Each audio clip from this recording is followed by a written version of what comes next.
अगर हमारी कहानियाँ आपको अच्छी लगे तो एक लाइक ज़रूर कीजिएगा। कहानी को अपने प्रियजन और मित्रों के साथ ज़रूर शेयर करें और चैनल सब्सक्राइब करके हमारे इस चैनल को आगे बढ़ाने के लिए हमें प्रेरणा दें। एक दिन एक नौजवान अकेला बैठा रो रहा था। पास ही से एक साधु गुजरा तो उसने नौजवान से पूछा, क्यों बेटा, क्यों रो रहे हो? नौजवान बोला, हे साधु महाराज, मेरा संसार में कोई नहीं है। साधु नौजवान के पास बैठ गया और पूछा, बहुत दुख हुआ? क्या हुआ तुम्हारे माँ पिताजी का निधन? नौजवान बोला, कुछ नहीं, माँ तो बिल्कुल ठीक है। साधु ने फिर पूछा, तुम्हारे भाई और बहन? नौजवान ने फिर कहा, वो भी ठीक हैं। साधु समझ नहीं पाया और नौजवान से पूरी बात बताने के लिए कहा।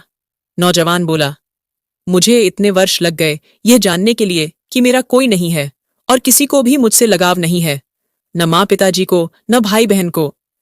मैंने सबके लिए इतना कुछ किया, परंतु सब न जाने क्यों मुझसे इतनी नफरत करते रहे।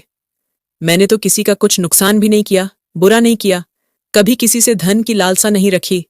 साधु परेशान हो गया कि आखिर बात क्या है।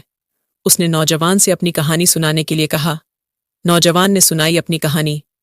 जब मैं छोटा था तो एक बार मैं बहुत बीमार हुआ। मुझे बताया गया कि मुझे एक डॉक्टर ने बचाया। पढ़ाई के लिए मेरे स्कूल इतने बदले कि मुझे खुद पता नहीं कि मैं किस स्कूल से पढ़ा हूं। थोड़ा और बड़ा हुआ तो मेरे माँ पिता ने मुझे अकेले रेलगाड़ी में बिठाकर चाचा के घर भेज दिया पढ़ाई के लिए। मैं साथ में बैठे एक यात्री की उंगली पकड़ दींचकर घंटों बैठा रहा। केवल 9 वर्ष का था मैं। 6 वर्ष बाद मैं वापस आया तो फिर पढ़ाई के लिए दूसरे शहर भेज दिया। फिर नौकरी लग गई। फिर नौकरी के लिए शहर से बाहर चला गया। वर्षों अकेला रहा और जब भी माँ पिताजी या भाई बहनों के पास मिलने आता, कोई सीधे मुंह बात नहीं करता और सभी अनादर करते। फिर शादी हो गई तो माता पिता ने घर से निकाल दिया। फिर भी मैं साथ निभाता रहा। मैंने और मेरी पत्नी ने मिलकर परिवार को जोड़ने की बहुत कोशिश की, परंतु कोई भी हमसे रिश्ता रखना नहीं चाहता था। साधु की आंखें नम हो गई और साथ ही नौजवान की आंखें भी। नौजवान ने आगे बताना शुरू किया। फिर मेरी नौकरी बाहर दूसरे राज्य में लग गई और हमें वहां जाकर रहना पड़ा। परंतु जब भी मैं वापस मिलने आता तो हमेशा रोकर ही वापस जाता। किसी का व्यवहार नहीं बदला था। फिर पिता बीमार रहने लगे। उनकी देखभाल के लिए जब भी मैं आता 4 बातें सुनकर ही जाता। फिर एक दिन उनकी तबीयत और बिगड़ गई और उनका निधन हो गया। साधु ने नौजवान के सर पर हाथ रखकर उसको शांत करने की कोशिश की, परंतु नौजवान अपनी बात सुनाना चाहता था।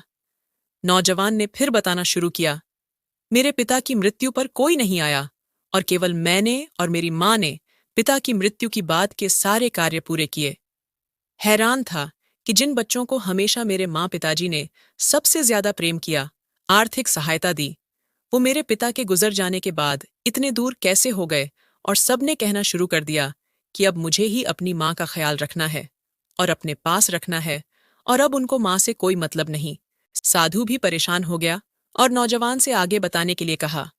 नौजवान ने फिर बताना शुरू किया, मैं अपनी माँ को अपने साथ दूसरे शहर ले गया, परंतु हैरान था कि वहां भी मेरे ही घर में रहकर वो सारा दिन मेरी और मेरे परिवार की बुराई मेरे बहन भाइयों से करती रहती।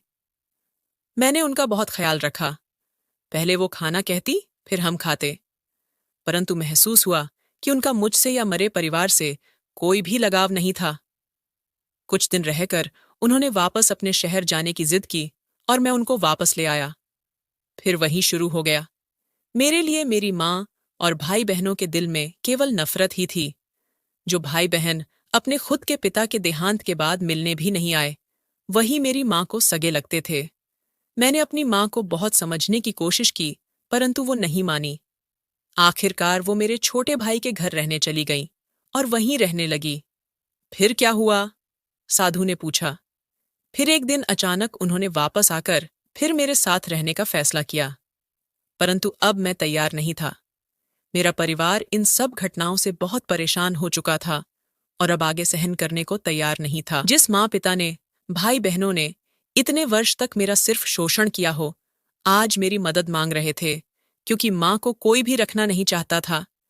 फिर भी मैं कुछ नहीं बोला और माँ मेरे साथ रहने लगी, परंतु फिर उन्होंने वही मेरे और मेरे परिवार के बारे में, मेरे इन्हीं भाई बहनों को उल्टा सीधा बताना शुरू कर दिया। रोज घर में झगड़े होने लगे और हार कर मैंने अपनी माँ को वापस उन्हीं के घर छोड़ने का निर्णय लिया। नौजवान ने बताया। साधु ने सारी बात सुनी और पूछा, फिर तुम रो क्यों रहे हो? नौजवान ने कहा, हे साधु महाराज, मुझे यह समझ नहीं आ रहा कि शिकायत तो मुझे थी, शोषण तो मेरा हुआ, बुरा भला तो मैंने सुना। न मैंने अपने पिता की वसीयत में से कोई धन मांगा, न मेरे या मेरे परिवार के दिल में कोई लोभ। फिर मैं कैसे सबसे बुरा बन गया? आज मेरे पास न माँ है, न कोई सगा भाई बहन। और लोग कहते हैं मैंने अपनी माँ को छोड़ दिया। किसको छोड़ दिया? जो खुद मेरी कभी थी ही नहीं। छोड़ा तो उन्होंने मुझे। साधु मुस्कुराए और बोले, नौजवान, लोग कहते हैं माँ से बढ़कर कुछ नहीं, परंतु माँ से बढ़कर है, और वो है कर्म। तूने बहुत कोशिश की, परंतु तेरी कोशिश को और तेरे सम्मान को कोई समझ नहीं पाया। तुझे हमेशा दोषी ठहराया। ये कसूर और बदकिस्मती तेरी नहीं, उनकी है। पछतावा तुझे नहीं, उनको होना चाहिए, जिन्होंने अपने सबसे बड़े पुत्र और एक भाई को समझने में इतनी विशाल भूल कर दी।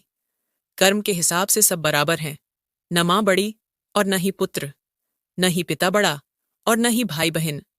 कर्म सिर्फ कर्म देखता है। आज तेरा यूं अकेले बैठकर यह सोचना ही बताता है कि तेरी तरफ से तूने बहुत कोशिश की, परंतु जब उनके भाग्य में ही तुझसे सुख प्राप्त करना नहीं था तो कहाँ से मिलता? इसमें तू क्या करेगा? इसलिए पछताना छोड़ और अपने परिवार और अपने भविष्य को संवार। यह कहकर साधु वहां से चल दिए और साथ ही नौजवान जो लगाव, सम्मान और भावनाएं एक तरफा नहीं होती। बिना लालच या लोभ से की गई सेवा धर्म के समान होती है और सही गलत का फैसला कर्म के आधार पर होता है। माँ तो माँ होती है, परंतु पुत्र भी पुत्र ही होता है, और कर्म और भाग्य की माने तो दोनों ही बराबर हैं। कहानी पसंद आई हो तो चैनल को सब्सक्राइब जरूर करें। तब तक के लिए स्वस्थ रहे, खुश रहे, क्योंकि जीना इसी का नाम है।